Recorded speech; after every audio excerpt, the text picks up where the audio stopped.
ഞാൻ ഈ വാട്ടർമെലനും കൊണ്ട് എന്താ ഇങ്ങനെ പോകുന്നതെന്നായിരിക്കുമല്ലോ നിങ്ങളുടെ ആലോചന. പറഞ്ഞു തരാം. ഞങ്ങൾ ഒരുമിച്ച് 5 കളേഴ്സ് ചൂസ് ചെയ്തു. ഓരോ കളേഴ്സിലെയും എന്തെങ്കിലും ഐറ്റംസ് പരസ്പരം പല സമയങ്ങളായി ഗിഫ്റ്റ് ചെയ്യണം. അങ്ങനെ അതിൽ ആദ്യത്തെ കളർ ഗ്രീൻ ആയിരുന്നു. ഇപ്പോൾ കാര്യം പിടികിട്ടിയില്ലേ? നമുക്കിനി ഒരുമിച്ച് ഗിഫ്റ്റ് കൊടുത്തു തുടങ്ങിയാലോ? എത്ര കിട്ടിയാലും മടുക്കാത്ത ഒന്നാണ് പ്രശാന്തന് പെർഫ്യൂംസ്. ഭാഗ്യത്തിന് യെല്ലോ കളറിലെ പെർഫ്യൂം എനിക്ക് കിട്ടി.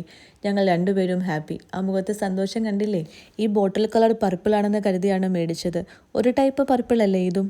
കഴിഞ്ഞ ദിവസം ഇതുപോലെ ഒരു ബോട്ടിൽ കൊണ്ട് കളഞ്ഞു. അതുകൊണ്ട് പകരം ഇതിരിക്കട്ടെ. ഈ ഉപ്പില്ലാത്ത കഞ്ഞി പോലെയാണ് പ്രശാന്തൻ അച്ചാറും. എന്നും ഉച്ചയ്ക്ക് വേണം. ചിലപ്പോഴൊക്കെ ബ്രേക്ക്ഫാസ്റ്റിന് വരെ ഈ അച്ചാർ എടുത്ത് കൂട്ടും. അതുകൊണ്ടെന്താ, റെഡ് എന്ന് പറഞ്ഞപ്പോഴേ എൻ്റെ മനസ്സിൽ അച്ചാർ വന്നു. ഷുഗർ കട്ട് ആയതുകൊണ്ട് പ്രശാന്തിന് വേണ്ടിയിട്ടുള്ള ചോയ്സസ് കുറവായിരുന്നു. അങ്ങനെ നോക്കിയപ്പോഴാണ് ഇവനെ കിട്ടിയത്.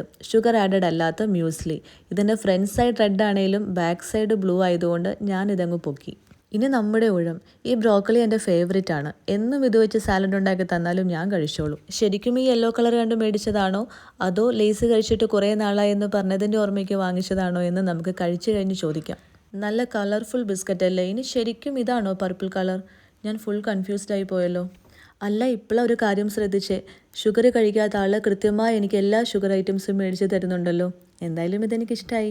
ഇതെന്തായാലും ഒരു വെറൈറ്റി ആയിപ്പോയി. ഞാൻ ഇതുവരെ ഉപയോഗിച്ചിട്ടില്ല. ഒന്ന് ഉപയോഗിച്ച് നോക്കാം അല്ലേ?